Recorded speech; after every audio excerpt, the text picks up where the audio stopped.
বিসমিল্লাহির রহমানির রহিম। প্রিয় সাংবাদিকবৃন্দ, আসসালামু আলাইকুম। শুভ অপরাহ্ন। র্যাব ৩-এর পক্ষ হতে আমি আপনাদের সকলকে জানাচ্ছি আজকের মিডিয়া ব্রিফিংয়ে সুস্বাগতম।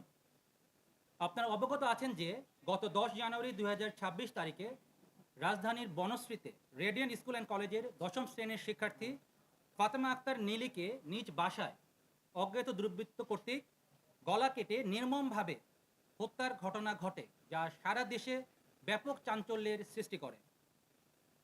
ঘটনার রহস্য উদ্ঘাটন ও হত্যাকাণ্ডের সাথে জড়িতদের গ্রেফতারের জন্য র্যাব তাৎক্ষণিকভাবে গোয়েন্দা তৎপরতা শুরু করে। সিসিটিভি ফুটেজ বিশ্লেষণ করে আমরা যেটা দেখতে পাই যে হোটেল কর্মচারী মোহাম্মদ মিলন মল্লিক ঘটনার দিন ১৩৩৬ ঘটিকায় ভিকটিমের বাসায় প্রবেশ করেন এবং খাবার নিয়ে ১৩৪১ ঘটিকায় ভিকটিমের বোন শোভার সাথে একত্রেই বাসা হতে বের হয়ে যান। পরবর্তীতে ভিকটিমের বোন মোসাম্মদ শোভা তিনি পার্শ্ববর্তী একটি জিমে ১৩৪২ ঘটিকা হতে ১৫৪৫ ঘটিকা পর্যন্ত উক্ত জিমে অবস্থান করেন এবং উক্ত সময় ধৃত আসামি মোহাম্মদ মিলন মল্লিক পুনরায় দুপুর ১৪২৫ ঘটিকায় ভিকটিমের বাসায় প্রবেশ করেন এবং ২০ মিনিট যাবৎ উক্ত বাসায় থাকেন এবং ১৪৪৫ ঘটিকায় তিনি বাসা হতে বের হয়ে আসেন। গোয়েন্দা সূত্র মারফত এবং তথ্য প্রযুক্তির সহায়তায় র্যাব সন্দিগ্ধ পলাতক আসামির মোহাম্মদ মিলন মল্লিককে বাঘেরহাট এলাকায় নিশ্চিত করেন। পরবর্তীতে র্যাব ৩ এবং র্যাব ৬-এর যৌথ আভিযানিক দল কর্তৃক বাগেরহাট জেলার সদর থানাধীন সিংগা এলাকায় অভিযান পরিচালনা করে হোটেল কর্মচারী মিলন মল্লিককে গ্রেফতার করা হয়। প্রাথমিক জিজ্ঞাসাবাদে গ্রেফতারকৃত আসামি মোহাম্মদ মিলন মল্লিক জানায় তিনি ভিকটিমের পিতা হোটেল কর্মচারী হিসেবে তার বিভিন্ন সময় হোটেলের কাজে ভিকটিমের বাসায় আসা যাওয়া করতেন। উল্লেখ্য, গত ৭ জানুয়ারি ২০২৬ তারিখে ভিকটিমের বাবা, মা এবং ভাই জমি সংক্রান্ত কাজে হবিগঞ্জে যান এবং হোটেলে কর্মরত অন্য ৩ জন কর্মচারীও হোটেল বন্ধ থাকায় ছুটিতে গমন করেন। ছুটিতে না যাওয়া হোটেলের একমাত্র কর্মচারী হিসেবে মালিকের অবর্তমানে মিলন মালিকের বাসা হতে ২ বেলার খাবার আনা নেওয়া করতেন। এখানে উল্লেখ্য, বেশ কিছুদিন ধরেই মিলন ভিকটিমকে অনৈতিক প্রস্তাব দিয়ে আসছিলেন। ঘটনার পূর্ব রাতে আসামি ভিকটিমের বাসায় যখন তিনি খাবার আনতে যান, তখন পুনরায় ভিকটিমকে অনৈতিক প্রস্তাব প্রদান করেন।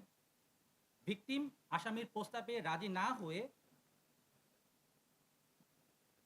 তাকে গালিগালাজ করেন এবং আসামি ভিকটিমের রূঢ় আচরণে ক্ষিপ্ত হয়ে পরদিন তার বিরুদ্ধে একটা প্রতিশোধের সিদ্ধান্ত গ্রহণ করেন। ঘটনার দিন ভিকটিমের বড় বোন যখন জিমের উদ্দেশ্যে বের হয়ে যান, আসামির পূর্ব পরিকল্পনা অনুযায়ী পূর্ব থেকে সংগৃহীত নাইলনের দড়িসহ ভিকটিমের বাসায় পুনরায় যান।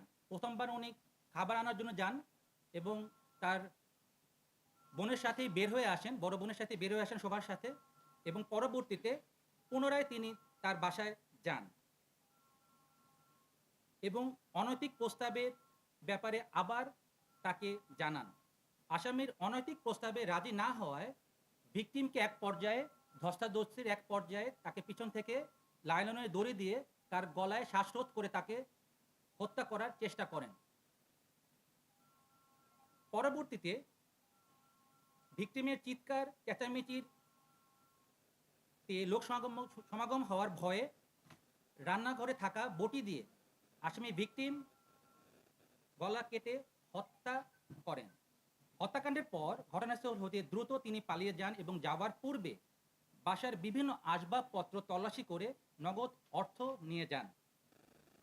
প্রাথমিক জিজ্ঞাসাবাদে গ্রেফতারকৃত আসামি মোহাম্মদ মিলন মল্লিক এই হত্যাকাণ্ডের সাথে জড়িত থাকার অভিযোগ স্বীকার করেন।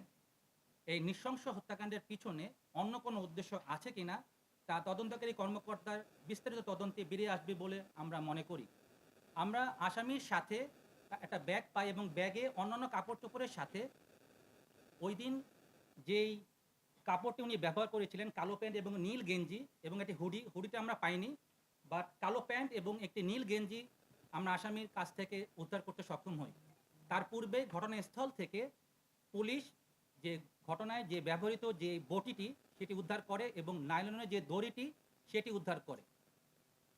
যেহেতু আসামির বিরুদ্ধে পরবর্তীতে আইনানুগ ব্যবস্থা গ্রহণের জন্য খিলগাঁও থানায় হস্তান্তরের কাজ প্রক্রিয়াধীন রয়েছে।